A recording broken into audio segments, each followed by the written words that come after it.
Hello students, welcome to unique classes of right way. आज बच्चे introductory statistics for economics की second class है। First class में हमने किया था एवरेज। शुरुआत की जो 4 से 5 क्लास होंगे ये मैंने खुद से डिज़ाइन किया सिलेबस आपके लिए, क्योंकि वो आपके डिवोर बुक में नहीं है। मीन मीडियन मोड कैसे निकाला जाता है, उनकी क्या प्रॉपर्टीज होती है, ये सारा कुछ डिटेल में एक बार करवा देते हैं। स्क्यूनेस, कर्टोसिस, मोमेंट वगैरह सब कुछ, तो फिर आगे के टॉपिक समझने में आपको प्रॉब्लम नहीं होती है। ये आपका COET PG तक काम आएगा, जब आप MA को एंट्रेंस के एग्जाम दोगे वहां भी काम आएगा। तो इसलिए हर जगह स्ट्रगल करने से अच्छा है शुरुआत का 4-5 क्लास बेसिक्स पढ़ा दिया जाए। वैसे जो ये डिवोर की बुक है ना, ये एक बेसिक स्टैटिस्टिक्स के बाद ही पढ़ाई जानी चाहिए। बेसिक स्टैटिस्टिक्स में तो 6-7 चैप्टर आते हैं, लेकिन उतना तो आपके कोर्स में नहीं है। तो जितना जरूरी है मैंने वो बेसिक्स आपके लिए डिजाइन किया हुआ है।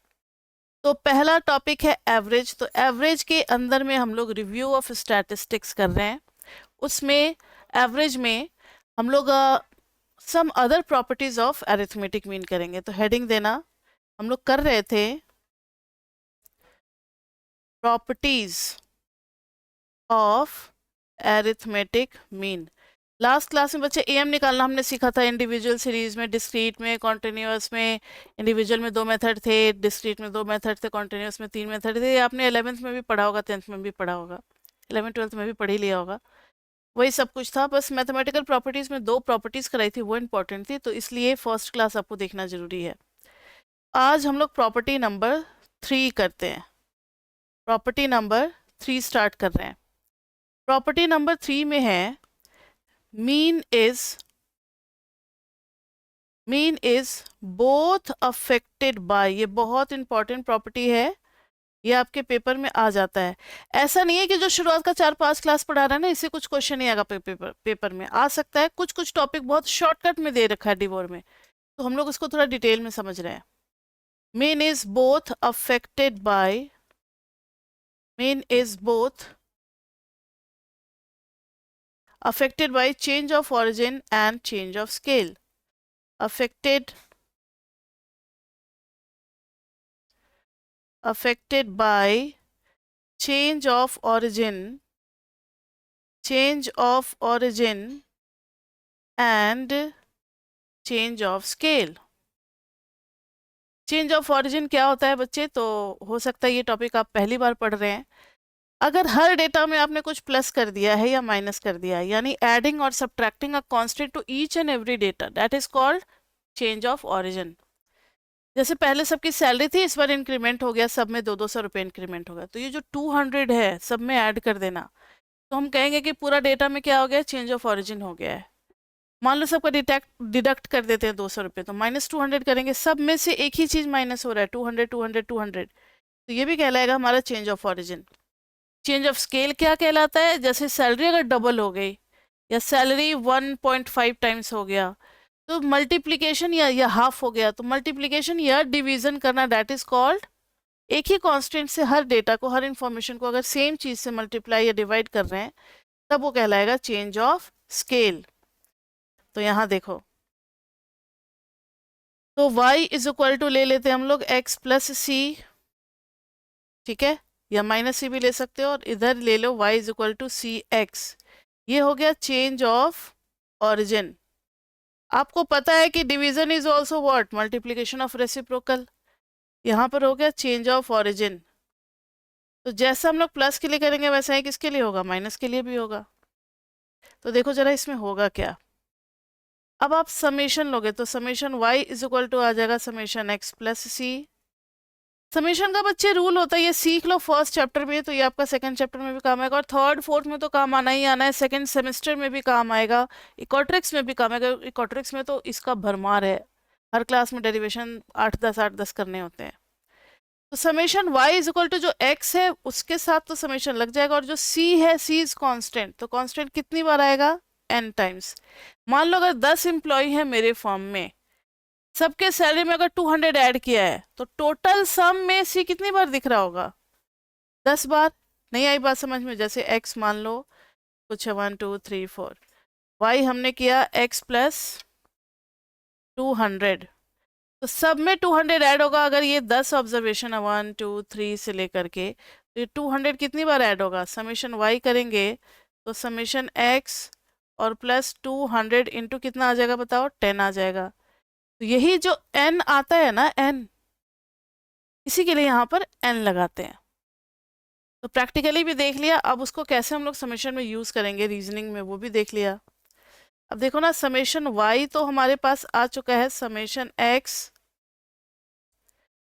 x plus c n. अब सबको n से डिवाइड करेंगे, सबको n से डिवाइड करेंगे, तो n n n, ये किस में कन्वर्ट हो जाएगा, y मीन में, ये किस में कन्वर्ट हो जाएगा, x मीन में, और इधर क्या आ जाएगा c। तो देखो ना क्या हो गया, जैसा x में चल रहा था सिस्टम, x में अगर हमने c ऐड किया था, वैसा ही सेम मीन में भी करना है। जो पुराना वाला एवरेज होगा बस उसमें c ऐड कर देना है, तो नया वाला एवरेज आ जाएगा। तो अफेक्ट हुआ या नहीं हुआ, बताओ मुझे, अफेक्ट हुआ ना, ये चेंज ऑफ ऑरिजिन से तो फर्क पड़ा, एवरेज में भी फर्क पड़ा। कुछ चीजें हैं जहां पे फर्क नहीं पड़ता है, स्टैंडर्ड डिविजन की प्रॉपर्टीज में देखेंगे। समझ में आ रही है बात? जब पूछे ना बच्चे तो क्लास में आपको जवाब देना होता है। अब यहाँ देखो, इधर करेंगे y equal to c x है, तो यहाँ भी एवरेज तक जाएंगे, देखेंगे कि एवरेज में कुछ चेंजेस आ रहे हैं या नहीं आ रहे हैं। y equal to c x, summation किया तो समेशन c इंटू एक्स। अब देखो जरा, अगर x में कुछ हमारे पास वैल्यूज हैं और मैंने कर दिया ट्वाइस x, तो सबके साथ ट्वाइस लगेगा, सबके साथ ट्वाइस लगेगा। जब सम करेंगे तो 2 कॉमन आ जाएगा और इधर आ जाएगा समेशन x। तो इसलिए ये प्रॉपर्टी जो होती है यही है ना, y 2x is equal to y. तो समेशन में जो है ये आपको याद रहना चाहिए कि समेशन y करेंगे तो ये c बाहर आ जाएगा और रह जाएगा हमारे पास समेशन x। c बाहर आ जाएगा और हो जाएगा क्या बताओ, समेशन x। ये जो दोनों प्रॉपर्टी है ना, ये मैंने कहा ना हर चैप्टर में यूज होगा आगे चल करके, कि अगर कांस्टेंट है तो कांस्टेंट के साथ n लग जाएगा, अगर सम या सब्ट्रैक्शन में है तो, अगर मल्टीप्लिकेशन या डिवीजन में है तो फिर वो बाहर निकल आएगा। वो क्या होगा बताओ, बाहर निकल जाएगा, जैसे यहाँ पे c बाहर निकला है। अब हमें समेशन वाई से तो हमारी काम चलेगी नहीं, हमें क्या चाहिए, एवरेज तक जाना है ना, तो दोनों साइड n से डिवाइड कर दो। ये आ गया y mean is equal to c into X mean. तो yes, changes by affected by change of origin and change of scale. ये हमने अलग अलग देखा है, अलग अलग इसलिए देखा है क्योंकि एग्जाम में कभी कभी खाली चेंज ऑफ ऑरिजिन पूछ देता है या खाली चेंज ऑफ स्केल पूछ देता है। अगर दोनों को एक साथ देखना चाहते हो कंबाइंड वे में तो वो भी हो सकता है, कंबाइंड वे में भी हो सकता है। Like y is equal to a x plus b कर दें, a से मल्टीप्लाई करना हो गया चेंज ऑफ स्केल और b प्लस कर देना हो गया चेंज ऑफ ऑरिजिन। तो कुछ नहीं करना आपको, यहाँ भी समेशन ही लेना है ए एक्स प्लस बी। अब आपने तो पढ़ रखा है, a बाहर आ जाएगा समेशन x और b के साथ क्या लग जाएगा n। अब दोनों साइड हम लोग n से डिवाइड कर देंगे, n is equal to a summation x by n plus b n by n. तो ये हो गया y mean is equal to a x mean plus b। तो देखो ना, जैसे जैसे चेंजेस हमारे डेटा में आया था, एवरेज में भी वही सब कुछ हूबहू हुआ। एवरेज में भी पुराने एवरेज में इसे मल्टीप्लाई कर देना और प्लस बी कर देना है। तो ये एक ही साथ दोनों इफेक्ट को दिखलाने का तरीका है, एक ही साथ दोनों इफेक्ट को दिखलाने का तरीका है। समझ में आई बात? ये प्रॉपर्टी ये आता है आपके पेपर में, इसलिए इसको अच्छे से आप देख लें। ये था प्रॉपर्टी नंबर 3। अब है property number 4, that is about combined mean. Combined mean बोले तो दो या दो से ज्यादा जब ग्रुप एक साथ मर्ज होता है। अब मान लो एक ग्रुप है, एक दूसरा ग्रुप है, दोनों का अपना अपना एवरेज होगा, फर्स्ट मीन और सेकंड मीन। जब दोनों को मिला दिया तब तो कोई एक सिंगल ही मीन होगा। तो वो सिंगल मीन क्या होगा उसी के बारे में देखना है। मान लो ये एक हमारे पास ग्रुप है, ये एक दूसरा ग्रुप है, इसका है x1 बार, इसमें है नंबर ऑफ ऑब्जर्वेशन n1, इसका एवरेज हो गया x2 बार, इसमें नंबर ऑफ ऑब्जर्वेशन है n2। जब दोनों को मिक्स करेंगे तब क्या होगा? एक बात तो तय है कि दोनों को मिक्स करने पे नंबर ऑफ ऑब्जर्वेशन तो n1 प्लस n2 होगा। इसमें किसी को कोई दिक्कत? No ma'am. तो ध्यान से सुनो, अगर पहले वाले में 10 है, दूसरे वाले में 5 है, दोनों को अगर मिला दिया तो कितने हो गए? 15 हो गए। तो कॉमन सी बात है। और आपने पढ़ रखा है mean is equal to summation x by n. तो समेशन एक्स क्या होगा? N into mean. यानी अगर किसी ग्रुप का टोटल सम चाहिए और अगर हमारे पास नंबर ऑफ ऑब्जर्वेशन और एवरेज है, तो दोनों को मल्टीप्लाई कर दो, आपको उस ग्रुप का सारे ऑब्जर्वेशन का सम मिल जाएगा। तो यहां पर समेशन एक्स क्या हो गया बताओ? n1 इंटू एक्स वन बार। इधर क्या हो गया? Summation x is equal to n2 into x two bar. मान लो इधर से 10 ऑब्जर्वेशन आया है, इधर से 5 ऑब्जर्वेशन आया, तो पूरे 15 का सम क्या होगा? 10 का सम प्लस 5 का सम, है ना?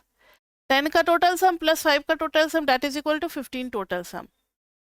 तो वही करने वाले हैं हम लोग, और कंबाइंड मीन को लिखते हैं x12 बार। ये 1 2 नीचे में क्या रिप्रेजेंट कर रहा है? मतलब फर्स्ट और सेकंड को कंबाइन किया गया है। 1 2 क्या बता रहा है? फर्स्ट और सेकंड को कंबाइन किया गया है। x12 bar is equal to n1 into x one bar plus n2 into x two bar upon में आ गया n1 प्लस n2। ये क्या हुआ? टोटल सम तो ऊपर में आ गया n1 x1 bar plus n2 x2 बार, और टोटल नंबर ऑफ ऑब्जर्वेशन कितना आ गया? n1 plus n2। ये हो गया x12 बार। समझ में आई बात? सिमिलरली अगर 3 ग्रुप होता, 1 2 3, कितने भी ग्रुप हो, तो x1 2 3 लिख देंगे। ये हो जाएगा n1 x1 bar plus n2 x2 बार प्लस n3 x3 बार और अपॉन में n1 plus n2 plus n3। ये हो गया। अब इस पे क्वेश्चन कैसे आ सकते हैं, ध्यान से सुने। इस पे क्वेश्चन थोड़ा इको ऑनर्स में कम चांस है, लेकिन दूसरे कोर्सेज में अगर आप आगे चल करके एमबीए करते हो, कुछ करते हो, तो इस टाइप का क्वेश्चन ज़्यादातर आता है ऑब्जेक्टिव में। ठीक है, रिवोर में नहीं दे रखा है कंबाइंड मीन का, लेकिन कॉन्सेप्ट आपको आना चाहिए, तो ध्यान से सुनो। इसमें क्वेश्चन क्या आएगा? कोई एक चीज मिसिंग कर देगा, बाकी सारी चीजें गिवन होंगी, तो वो तो सॉल्व करके आप निकाल लोगे। लेकिन एक जो अच्छा क्वेश्चन आता है वो ये है, जिसमें 2 चीजें मिसिंग होती है, तो वहां पे इक्वेशन बनता है, उसको सॉल्व करना होता है। इसके क्वेश्चन काफी इजी होते हैं, लेकिन एक जो हल्का सा ट्रिकी होता है वही क्वेश्चन करा रहे हैं क्लास में। और आपको अगर ज्यादा क्वेश्चन करने हैं तो आपको मिलेगा हमारे असाइनमेंट में। असाइनमेंट में मैंने इनके ऊपर क्वेश्चंस दिए हुए हैं आपको, ध्यान से सुनो। इन अ class there are 50, या ये छोड़ दो, 50 स्टूडेंट्स छोड़ दो। in a class there are, in a class average marks of boys, average marks of boys are 82 and girls are 94। Find the, देखो कहीं भी कुछ नंबर वंबर नहीं दिया हुआ है। Find the percentage of boys and girls. तो क्लास में कितनी गर्ल्स और कितने बॉयज हैं ये आपको पता लगाना है। अब ध्यान से सुनो, n1 है गिवन हमें? नहीं। n2 है? नहीं। अब कैसे करें क्वेश्चन को? तो सबसे पहले ना फॉर्मूला लिखो, x12 bar is equal to n1 x1 bar plus n2 x2 bar upon में n1 प्लस n2। अच्छा, एक और इसमें इंफॉर्मेशन होगा, if average marks of class is 90। पूरे क्लास का अगर बॉयज और गर्ल्स को ना कंसीडर करें अलग अलग ग्रुप में, अगर कंबाइंड ग्रुप हो तो कंबाइंड का 90 है। तो जरा मुझे बताओ कि अब क्या क्या गिवन है। x1 बार बच्चे हमें गिवन है, अगर बॉयज को x1 मानते हैं तो 82, x2 bar average marks of girls हमें गिवन है, दैट इज 94, और x12 बार कितना है? 90। कंबाइंड मीन हो गया 90। कंबाइंड मीन क्या हो गया? 90। तो अब देर किस बात की है, जितना इन्फॉर्मेशन है उसको डाल करके कम से कम आगे तो बढ़ो। ये बहुत बड़ा स्टेप होता है कि मैथमेटिक्स या स्टैटिस्टिक्स में कई बार बच्चे ना कंफ्यूज हो जाते हैं, वो आगे बढ़ना ही नहीं चाहते। भाई कोई बात नहीं, आप रफ पेजेस है, कुछ कट्टम कुट्टम करो, कुछ तो आगे बढ़ो, हो सकता है कुछ नए रास्ते खुल जाएंगे। ये वही बात हो गई, अंधेरा है, अब अंधेरा में डर करके आंख बंद करके बैठे हुए हैं, उजाला कब होगा, कब सूरज निकलेगी। हो सकता है आप थोड़ा सा आगे बढ़े रहते तो आपको उजाला दिख जाता। वही वाली बात है। मैथमेटिक्स और स्टैटिस्टिक्स में बच्चे हमें कोशिश करते रहनी चाहिए, तो कहीं ना कहीं हो सकता है कि सॉल्यूशन आपको मिल जाए। देखो x12 bar is equal to 90। अब बच्चे बैठे रहेंगे कि n1 n2 नहीं दिया हुआ, क्वेश्चन गलत है। गलत नहीं, आपको करना चाहिए आगे। 90 is equal to n1, x1 bar is 82, n2 is how much नहीं पता, लेकिन x2 बार है 94। नीचे में n1 प्लस n2, थोड़ा सा और आगे बढ़ो, 90 n1 plus 90 n2 is equal to 82 n1 plus 94 n2। अब n2 को उधर लेते जाओ, n1 को इधर लेते जाओ, तो 90 में से 82 जाएगा तो कितना बचेगा, 8 n1, और 94 में से 90 जाएगा तो 4 n2। तो n2 इज इक्वल टू कितना बचा, 2 टाइम्स गया 2 n1। देखो रिलेशनशिप आ गया। अब परसेंटेज के फॉर्मूला में फ़ायदा ये है, परसेंटेज ऑफ n1 यानी कि बॉयज़ अगर निकालना है तो बॉयज़ का number by total number into 100 करते हैं। बॉयज़ का नंबर n1, नीचे में भी n1, और n2 की जगह पे डाल देंगे 2n1। यही तो रिलेशनशिप का फ़ायदा है। अब देखो ना, ऊपर n1 और नीचे n1 कैंसिल हो जाएंगे और आ जाएगा 33.33%।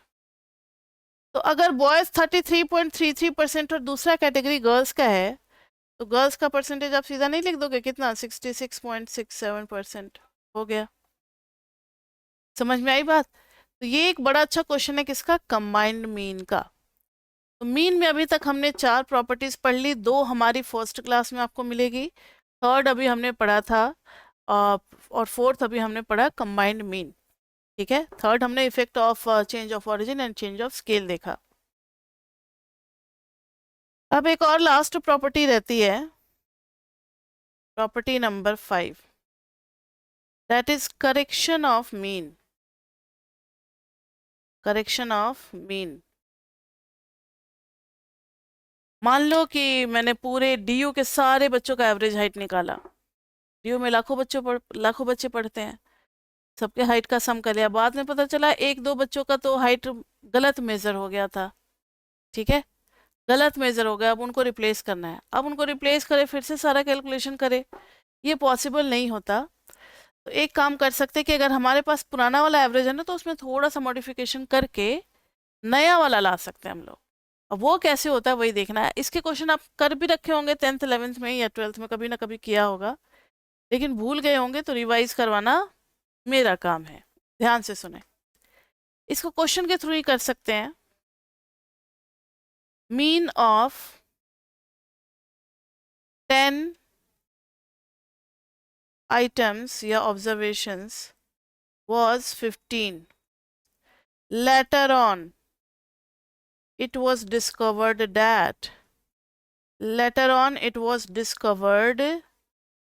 that two items 8 and 9 were wrongly taken as, question पढ़ते रहो, were wrongly taken as 6 and 12. Find the correct mean. कोई मुझे बता सकता है इसमें गलत डेटा कौन सा है? गलत डेटा कौन सा है? देखो n है 10, मीन है 15। गलत डेटा जो है वो है wrongly taken as 6 and 12। Wrong data है 6 and 12, और करेक्ट डेटा कौन सा है? 8 and 9। 8 and 9। तो अब बड़ी लॉजिकल और एक छोटी सी बात है कि mean is equal to formula क्या होता है, समेशन x बाई n। तो अगर हम ओल्ड मीन डालेंगे तो हमारे पास ओल्ड समेशन x आएगा, और ओल्ड n और न्यू n सेम होने वाला है। इस केस में करना क्या है कि 10 आइटम का एवरेज आ गया था 15, बाद में पता चला कि 8 और 9 जो है उसको गलती से 6 और 12 ले लिया गया है। तो रिप्लेस करेंगे तो देखो दो डेटा हटा रहे हैं तो उसकी जगह पे दो डेटा की एंट्री भी हो रही है, तो क्या नंबर ऑफ ऑब्जर्वेशन में कोई चेंज होने वाला है? No ma'am, number of observation में कोई चेंज नहीं होगा, तो old n new n same है। तो बस सारा अब मैजिक इसका है, समेशन एक्स का है, कि भाई आपका समेशन एक्स क्या होने वाला है। तो चलो पहले ओल्ड मीन डाल देते हैं। ओल्ड मीन इज 15, इससे पता लग जाएगा कि हमारा पूरा मतलब ओरिजिनल सम क्या कितना था। Old summation x by old n कितना है 10, तो ओल्ड समेशन एक्स आ गया 15 इंटू 10 150। अब उसी 150 में ये 6 और 12 भी तो ऐड हुआ होगा ना। ये जो 150 सम आया है इसमें 6 एंड 12 भी आया होगा, इसमें 6 एंड 12 भी आया होगा। तो न्यू समेशन के लिए या फिर करेक्ट समेशन एक्स के लिए ओल्ड में से माइनस करेंगे रॉन्ग, रॉन्ग और प्लस करेंगे करेक्ट। तो देखो ना 150 में से माइनस करेंगे किसको किसको, 6 और 12 को, और प्लस करेंगे उनकी जगह पे 8 और 9 को।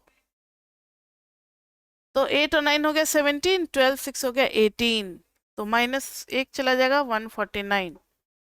तो new mean is equal to new summation x by n, यानी कि 149 बाई 10, ये कितना हो गया बताओ 14.9। तो अभी जो हमने केस देखा था ना ये रिप्लेसमेंट का केस था। रिप्लेसमेंट मतलब कुछ डेटा को रिप्लेस करना है। इसमें कभी आपका डिलीशन का केस आ जाएगा, रिमूवल जिसको कहा जाता है। कोई डेटा की डबल एंट्री हो गई उसको हटाना है। तो ध्यान से सुनो, मान लो 10 डेटा था, उसमें एक डेटा 2 बार रिपीट हो गया है, तो एक्चुअली में 10 ना होकर के कितना होना चाहिए, 9 डेटा होना चाहिए। तो नंबर ऑफ ऑब्जर्वेशन भी हमारा चेंज हो जाएगा, 9 हो जाएगा। और नया समेशन एक्स के लिए रिमूव करना है तो खाली माइनस करेंगे, प्लस तो कुछ करेंगे नहीं। समझ में आ रही बात? जब रिमूवल का केस होगा,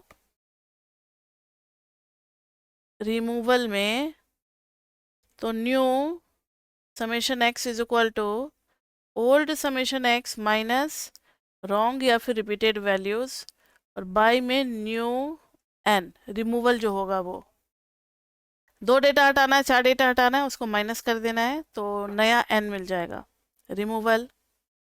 कभी कभी एडिशन का भी केस होता है, डेटा इज एडेड, एडिशन का भी केस होता है। उस केस में new mean is equal to old summation x में बच्चे हम लोग करेक्ट वैल्यूज को ऐड करेंगे या फिर न्यू डेटा की एंट्री होगी तो उसको ऐड कर देंगे, और न्यू एन भी लगा देंगे जो ऐड करने का। मान लो पहले से 10 ऑब्जर्वेशन था, 2 नए आ रहे हैं, तो नया नंबर ऑफ ऑब्जर्वेशन कितना हो जाएगा 12, 12, तो नीचे में 12 डाल देंगे। समझ में आई बात? करेक्ट और रॉन्ग को हटा करके data to be added, additional data लिख दो यहाँ पे, एडिशनल डेटा, और यहाँ पर रॉन्ग की जगह हटा करके रिपीटेड डेटा। ठीक है, तो ये हो गया। इतना कुछ हमें पढ़ना था किसके बारे में, मीन के बारे में। तो मीन में हमने पढ़ लिया methods to find the mean from the series individual, discrete and continuous, वो आपको फर्स्ट क्लास में मिल जाएगा। 2 प्रॉपर्टीज हमने पढ़ी थी, sum of all the deviations taken from actual mean is always zero, इसका प्रूफ भी किया था फर्स्ट प्रॉपर्टी का फर्स्ट क्लास में। सेकंड प्रॉपर्टी का भी प्रूफ किया था फर्स्ट क्लास में, जिसमें था sum of square of all the deviations taken from actual mean is always minimum, verify भी किया था, प्रूफ भी किया था। थर्ड प्रॉपर्टी फिर हमने की थी effect of change of origin and change of scale. Fourth property हमने की कंबाइंड मीन। फिफ्थ प्रॉपर्टी की हमने चेंज ऑफ मीन, मतलब कि करेक्ट मीन निकालना। इसके साथ हमारा मीन कंप्लीट होता है। एक बार फिर मीन आएगा जब मीन मीडियन मोड हम लोग कर लेंगे तब आएगा। आपके कोर्स में ज्योमेट्रिक मीन हार्मोनिक मीन नहीं है, थोड़ा बहुत फॉर्मूला है, वो मैथमेटिक्स में आपको फर्स्ट चैप्टर में पढ़ा दिया जाएगा, इसलिए स्टैटिस्टिक्स में ज्योमेट्रिक मीन और हार्मोनिक मीन नहीं करेंगे हम लोग। तो मीन तो हो गया बच्चे फर्स्ट एवरेज कंप्लीट। अब हम लोग बढ़ते हैं अपने सेकेंड एवरेज की तरफ, that is about median. Median, तो सेकंड लिखना मीडियन, जिसके लिए हम लोग ME भी यूज करेंगे या फिर आपके बुक में ऐसे वाला सिंबल एक्स के ऊपर वेव बना देंगे। तो डिवोर में ये मत कह देना कि मिस प्रिंट है। अगर स्ट्रेट लाइन हॉरिजॉन्टल हुआ तब तो वो अरिथमेटिक मीन को रिप्रेजेंट करेगा, अगर वेव लाइक सिंबल हुआ तो ये मीडियन को रिप्रेजेंट करेगा। ठीक है, तो अब मीडियन के बारे में देखेंगे बच्चे। डेटा को हैंडल करने का तरीका तो बड़ा बढ़िया है हमारे पास, इंडिविजुअल, डिस्क्रीट एंड कॉन्टिन्यूअस, 3 तरीके से हम लोग डेटा को हैंडल करते हैं। अब उन तीनों डेटा में मीडियन को देखेंगे, तो सबसे पहले हेडिंग दे दो आप इंडिविजुअल।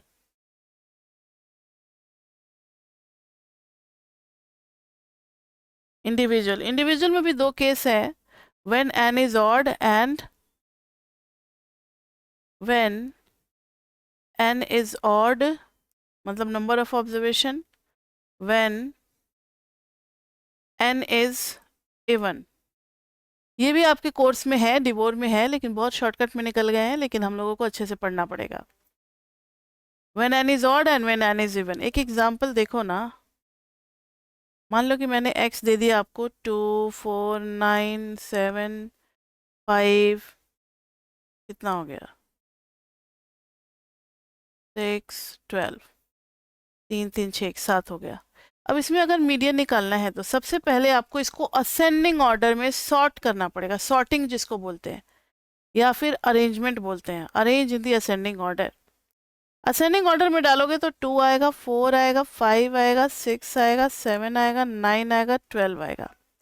अब आप करना क्या शुरू करो, फर्स्ट को कट करो, लास्ट को कट करो, सेकंड को इसको कट करो, इसको कट करो, तो बीच में एक मिडिल मिल जा रहा है, मीडियन तो इसका आ गया 6। तो ऑड में ये फायदा होता है कि हमेशा कट करके बीच का आप मिडिल टर्म ढूंढ सकते हो। अभी तो चलो 5-6 टर्म थे ना, 7 टर्म थे तो इजी था, लेकिन जब बहुत ज़्यादा 10-10 11 हज़ार एम्प्लॉयज़ होंगे तो वहाँ कटिंग करते रहोगे आप, तो महीना लग जाएगा आपको निकालने में। तो बच्चे वहाँ कटिंग हम लोग नहीं करते हैं, वहाँ क्या करते हैं, वहाँ फॉर्मूला लगाते हैं। ध्यान से देखो, अब फॉर्मूला क्या होगा, यहाँ पे आया था आपका फर्स्ट, सेकेंड, थर्ड, फोर्थ, ये आया था फोर्थ टर्म, और थे कितने आपके पास, n इज इक्वल टू 7 थे। 9 होगा तो फिफ्थ टर्म आ जाएगा। अब ध्यान से सुनो, n इज इक्वल टू 7 तो मीडियन आ गया फोर्थ, 2 और बढ़ा दो, n इज इक्वल टू 9 तो मीडियन आ जाएगा फिफ्थ। देख रहे हो, n इज इक्वल टू 11 तो 5 इधर 5 इधर, मीडियन आ जाएगा सिक्स्थ। एक पैटर्न मिल रहा है, पैटर्न क्या है कि ये जो है पोजीशन, जिस पोजीशन पे मीडियन लाई करता है उसमें और नंबर ऑफ ऑब्जर्वेशन में एक रिलेशनशिप आ गया। नंबर ऑफ ऑब्जर्वेशन में अगर हम 1 ऐड कर दें, देखो तो जरा सही हो रहा है या नहीं, यानी मीडियन देखो ना, 7 + 1/2 तो 4 आ गया, 9 + 1/2 तो 5 आ गया, 11 + 1/2 तो 6 आ गया, n + 1/2th टर्म। ये आपको याद रखना है, क्योंकि जब हम लोग क्वार्टाइल, डिसाइल्स, परसेंटाइल्स ये सब पढ़ेंगे ना, तो वहाँ भी इसी लॉजिक की जरूरत पड़ेगी हमें।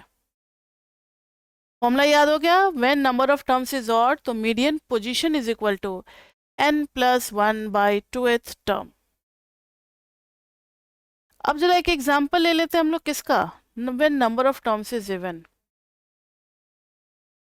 जैसे 2 7 6 5 9 और 15।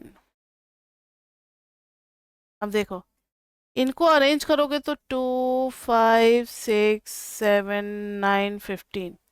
अब अगर कैंसिल करना शुरू करोगे, फर्स्ट को लास्ट से, सेकंड को सेकंड लास्ट से, और थर्ड को थर्ड लास्ट से कैंसिल करोगे तो कुछ बचेगा ही नहीं, और नहीं कर रहे हैं तो 2 2 टर्म बच रहे हैं। तो कैंसिल करने का फायदा नहीं है, दोनों का एवरेज निकाल लो, जो भी मिडिल के 2 टर्म बचते हैं ना उनका एवरेज निकाल लो। यानी यहां पर मीडियन का फॉर्मूला हो गया n/2th प्लस n/2 + 1th और बाई में 2, मतलब जो हाफ पोजीशन पे है उसका नेक्स्ट वाला भी इसलिए +1 कर दिया। ये n/2 तो याद रहता ही है आपको, बस +1 मतलब उसका जस्ट नेक्स्ट वाला भी ले लेना है और बाई 2 कर देना है। समझ में आई बात। तो ये दोनों फॉर्मूला आपको लर्न होना चाहिए, हर जगह अब आप निकालने थोड़ी बैठोगे। तो इसलिए कहा जाता है कि स्टैट्स में ना प्रैक्टिस चाहिए, जितना क्वेश्चन करोगे ना फॉर्मूला उतना याद हो जाता है। स्टैट्स में कई बच्चे क्या करते हैं कि कहते हैं कि अरे मुझे फॉर्मूला तो आ गया समझ में, क्वेश्चन भी समझ में आ गया कैसे होता है, अब सीधा एग्जाम में ही वो लोग अपना हुनर दिखलाएंगे। तो बच्चे हो सकता है कि गलती हो जाए आपसे कुछ, तो जितना भी प्रैक्टिस करना है ना वो अभी आप कर लो। एग्जाम में आपको हुनर नहीं दिखलाना, एग्जाम में तो बस आपको परफॉर्म करना है, वहां पे आपको जादू नहीं करना। समझ में आ रही है बात? तो इसलिए हम लोग प्रैक्टिस के लिए काफ़ी सारे क्वेश्चंस आपको असाइनमेंट में दिए, वहाँ आप करोगे तो फॉर्मूला अपने आप लर्न हो जाएगा। स्टैटिस्टिक्स में फॉर्मूला लर्न करने का एक ही तरीका है, ज़्यादा से ज़्यादा क्वेश्चन करो। हर बार क्वेश्चन करने में जब आप फॉर्मूला लिखोगे आपको ज़रूरत पड़ेगी, फॉर्मूला अपने आप लर्न हो जाता है। तो ये था इंडिविजुअल में मीन निकालने का तरीका। ठीक है, अब मीन के बाद आते हैं हम लोग, सॉरी इंडिविजुअल के बाद आते हैं डिस्क्रीट में। डिस्क्रीट में मीडियन, मैंने मीन बोल दिया था क्या? मीडियन निकालने का तरीका हम लोग सीख रहे हैं ना, मीडियन। डिस्क्रीट में मीडियन, एक क्वेश्चन लो। डिस्क्रीट में तो एक्स और एफ दोनों होंगे ना, पूरा खुल करके तो डेटा आपके सामने आएगा नहीं, डेटा कंडेंस्ड फॉर्म में होगा, लाइक 2 3 7 8, ये 5 टाइम्स, ये 3 टाइम्स, ये 6 टाइम्स, ये 2 टाइम्स। डिस्क्रीट, डिस्क्रीट में एक टर्म आता है सी एफ, ये आप पहले पढ़ेंगे, क्यूमुलेटिव फ्रीक्वेंसी। क्यूमुलेटिव फ्रीक्वेंसी का मतलब होता है अभी तक का टोटल फ्रीक्वेंसी का सम, अभी तक का टोटल फ्रीक्वेंसी का सम। तो बताओ अभी तक कितनी फ्रीक्वेंसी है? 5। अब नेक्स्ट में 5 और 3 8, फिर नेक्स्ट में 5 3 8 और 6 14। समझ में आ रहा है? नहीं आ रहा समझ में? ध्यान से सुनो, पहले तो इन दोनों का सम, फिर इन तीनों का सम, फिर इन चारों का सम। तो ये नंबर ऑफ टर्म्स बताएगा। फिर 14 और 2 16। या फिर दूसरा तरीका है जो कि आपने पढ़ा होगा कि पहला तो कॉपी कर दो, उसके बाद से ये फिर ये, क्योंकि अभी तक का तो सम आया हुआ है, एक और दो उसमें ऐड कर दो, 16 आ गया। जरा समेशन एफ निकालना एक बार बच्चे। 5 3 9 6 9 6 14 और 2 16 आ गया। लास्ट वैल्यू भी 16 है, तो सी एफ की जो लास्ट वैल्यू होती है, C F last is equal to summation f, वो एन होती है, एन। अब मीडियन का हमने क्या फॉर्मूला पढ़ा हुआ है? n plus 1/2th term. अब आप कहोगे मैम दूसरा भी तो फॉर्मूला है, अभी बता रहे हैं क्या हो रहा है। n है 16, तो 16 प्लस 1/2th, ये आ गया 8.5th टर्म। अब 8.5th टर्म आ गया, तो ध्यान से सुनो, इसका मतलब है कि 8 और 9 के बीच का। तो 8.5th टर्म कहाँ चला जाएगा बताओ? 8th टर्म है 3 और 9th टर्म है 7। 8.5 मतलब आगे चले जाना है, तो हमारा मीडियन आ जाएगा जस्ट ग्रेटर देन। 8.5 से जस्ट बड़ा कौन सा है? ये तरीका समझ लो जरा आप डिस्क्रीट में। 8.5 से छोटा नहीं लेना, जस्ट बड़ा लेना है, 14, तो उसके सामने आ गया 7, तो मीडियन हो गया हमारा 7 as 14th term. 14th term ना बोल करके ये बोलते हैं ना कि 8.5 से just greater than, C F is 14, ये समझने के लिए उसे जस्ट बड़ा लेंगे, उससे छोटा नहीं लेंगे। समझ में आई बात? तो ये तरीका होता है कि आपकी जो भी n प्लस 1/2th की जो भी वैल्यू आएगी उसको हम लोग देखेंगे सी एफ में, और सी एफ में अगर वो नहीं मैच किया तो उसे जस्ट बड़ा सी एफ ले लेंगे और उसके सामने जो डेटा लाई कर जाएगा वही हो जाएगा हमारा आंसर। वैसे तो कुछ बच्चे ये कहते हैं कि मैम 8.5th टर्म के लिए 8th term plus 9th term by 2 कर देना चाहिए। 8th टर्म आपका दिख रहा है 8th पोजीशन पे है 3, 9th टर्म आएगा 7 और बाई 2 करेंगे, 7 3 10 बाई 2 कितना आ गया 5। लेकिन डिस्क्रीट में ऐसे बहुत कम चांस होते हैं, बहुत रेयर होता है कि आपका पोजीशन बदले। डिस्क्रीट में चीज़ें रिपीटेड होती है ना, रिपीटेड होती हैं, इसलिए 8th टर्म भी वही होगा, 9th टर्म भी वही होगा ज़्यादातर केसेस में। ज़्यादातर केसेस में 8th टर्म भी वही होगा, 9th टर्म भी वही होगा, इसलिए वही आंसर आ जाता है। अभी आप इससे भी कर सकते हो। नहीं आई मेरी बात समझ में?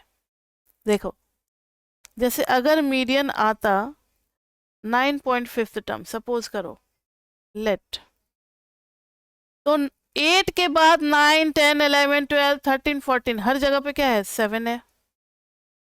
9, 10, 11, 12, 13, 14 हर जगह पे 7 है, तो 9th टर्म पे भी 7 है और 10th टर्म पे भी 7 है। बाई 2 करेंगे फिर से 7 ही आ जाएगा। इसलिए डिस्क्रीट में कहा जाता है कि अप्रोक्सीमेटली, मोटा मोटी, जिसको हम लोग अपने कॉमन लैंग्वेज में बोलते हैं कि मोटा मोटी सीधा ले लेना है क्या? n+1/2th। ये ऑड इवन का चक्कर छोड़ो, सीधा n+1/2th टर्म को सर्च करो। अगर वो एग्जैक्टली मैच कर जाता है तब तो CF में सर्च करते हैं हम लोग। कहाँ सर्च करते हैं? CF में।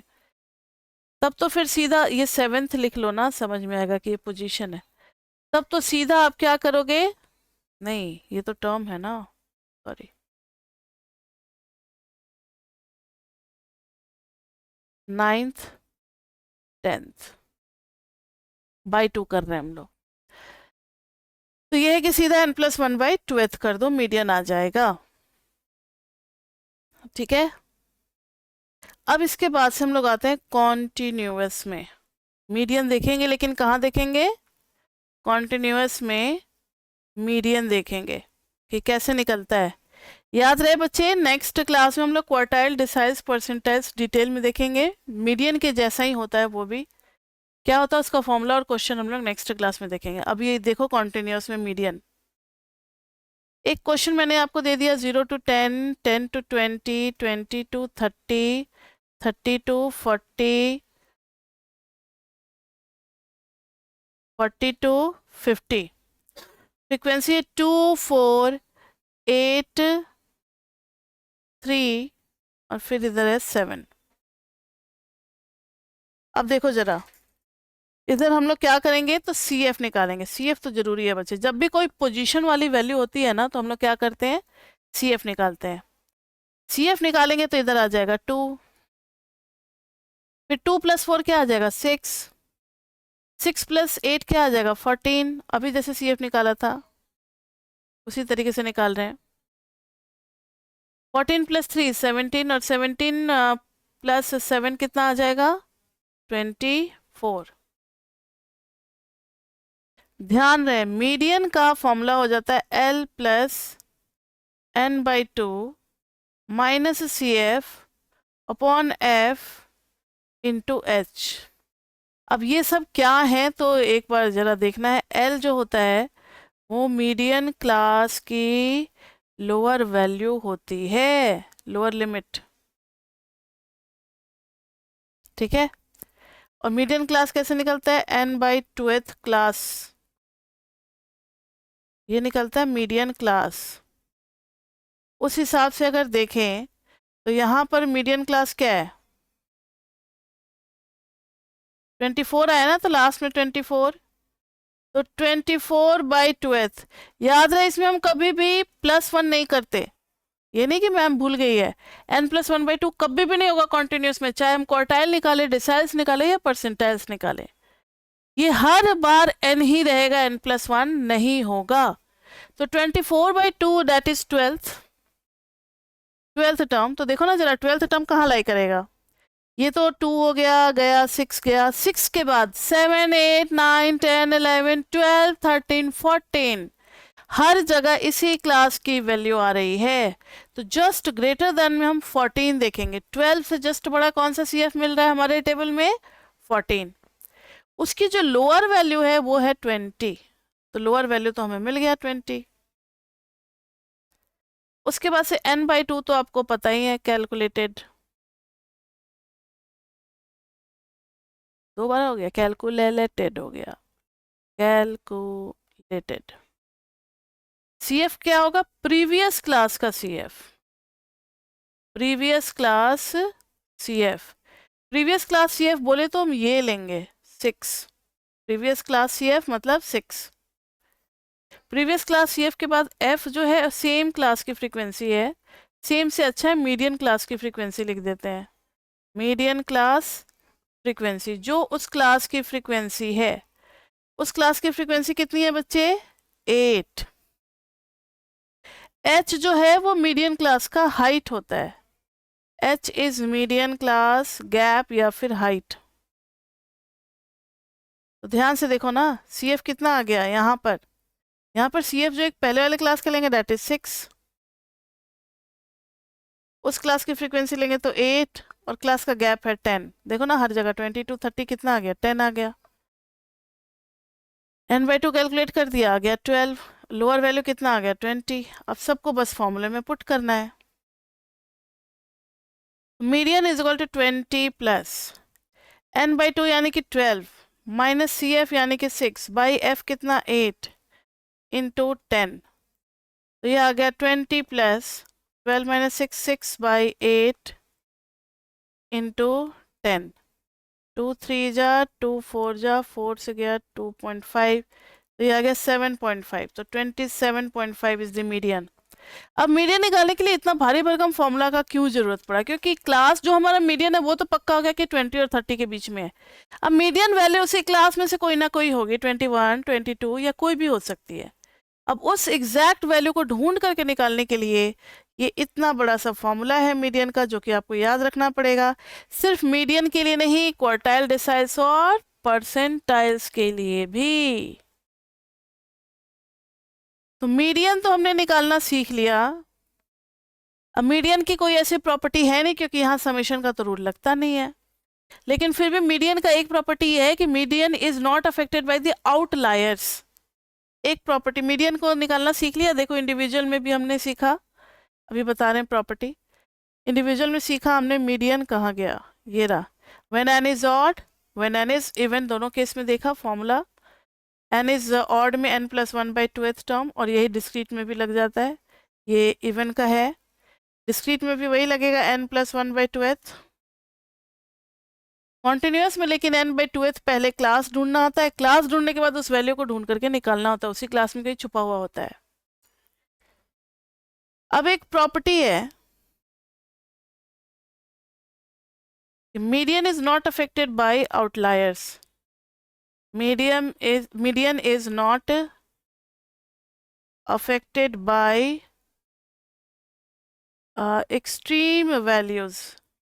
एक्सट्रीम वैल्यूज बोले तो यहाँ से स्टार्ट हुआ और यहाँ 2 3 7 12 18 19 और यहाँ पे 95। मीडियन कहीं बीच में होगा, ये रहा मीडियन। अब आप 2 को बदल करके अगर 1 ही कर देते हो, 95 को बदल करके अगर 80 कर देते हो, तो क्या मीडियन पे कोई फर्क पड़ेगा? नहीं, जब तक उसका अरेंजमेंट नहीं बिगड़ता।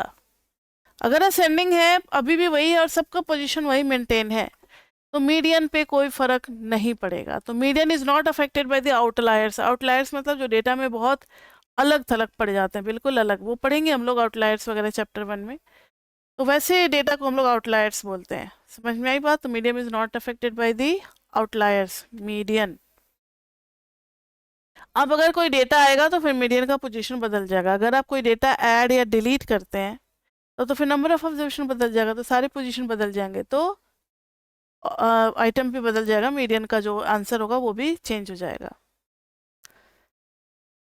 इस पे भी क्वेश्चन है डिवोर में, जो कि हम लोग करेंगे जब ट्रिम्ड मीन पढ़ेंगे, उसमें मीडियन निकालना होगा तब वहाँ करेंगे हम लोग। ठीक है, मीडियन तो हो गया। अब है क्वार्टाइल्स। घबराओ नहीं, आज सिर्फ इंट्रो दे रहे हैं, इसका डिटेल तो हम लोग नेक्स्ट क्लास में करेंगे क्वार्टाइल्स, क्योंकि आज के क्लास में हो भी नहीं पाएगा। अगर स्टार्ट कर दे तो फिर से नेक्स्ट क्लास में मुझे कराना ही पड़ेगा, तो नेक्स्ट क्लास में इस टॉपिक को डिटेल में करेंगे। आप बहुत सारे ये सब लोगे, क्या कहते हैं, एंट्रेंस टेस्ट वगैरह दोगे एमबीए वगैरह का, तो आपका परसेंटाइल होता है। परसेंटाइल कितने परसेंटाइल आए बच्चे? तो 95 92 लाइक दिस वे। तो परसेंटाइल का मतलब क्या होता है? इसका मतलब ये नहीं कि आपका 92% मार्क्स आया है, आपका परसेंटाइल है वो। ठीक है, आपका परसेंटाइल है। परसेंटाइल का मीनिंग क्या होता है वो भी बताएंगे। क्वार्टाइल का मीनिंग क्या होता है सबसे पहले ये समझो। क्वार्टाइल में बच्चे मान लो कि ये कितनी बड़ी सी स्टिक है, इसको 4 आपको इक्वल पार्ट में तोड़ना है। तो पहले बीच में कट मारोगे, तोड़ोगे निशान बना करके, फिर इसको मारोगे, फिर इसको मारोगे, 4 पार्ट आपको मिल जाएगा 1 2 3 4। लेकिन कट आपने मारा Q1, Q2, Q3, बस 3 जगह पे, और मिल गए आपको 4 पार्ट। तो अगर एक चीज को 4 पार्ट में डिवाइड करते हैं तो क्वार्ड यूज करते हैं, तो यहाँ पे क्वार्टाइल उसी से आया है, 1/4 मतलब 1/4। तो Q1 को कहते हैं लोअर क्वार्टाइल, आज खाली नामांकन करेंगे, फॉर्मूलाज और न्यूमेरिकल वगैरह नेक्स्ट क्लास में करेंगे। Q3 को कहते हैं अपर क्वार्टाइल। और फिर Q2 को ना लोगों ने इग्नोर ही करना शुरू, अरे यार एक मिनट, Q2 को ना लोगों ने इग्नोर ही करना शुरू कर दिया। क्यों? क्योंकि Q2 क्यों नया टर्म दे, जब ये मिडिल में है तो इसको मीडियन नाम दे देते हैं। इसलिए Q2 आपको जनरली बुक में नहीं मिलेगा, आपके डिवोर बुक में भी सिर्फ Q1 Q3 का जिक्र किया हुआ है, Q2 नहीं यूज करते हम लोग। Q2 का मतलब ही मीडियन हो जाता है, ठीक है। तो ये हो गया क्वार्टाइल। ये आपका सेकेंड टॉपिक में भी चलेगा, मेजर्स ऑफ डिस्पर्शन में भी, याद रखना। क्वार्टाइल के बाद हम लोग देखेंगे डेसाइल्स।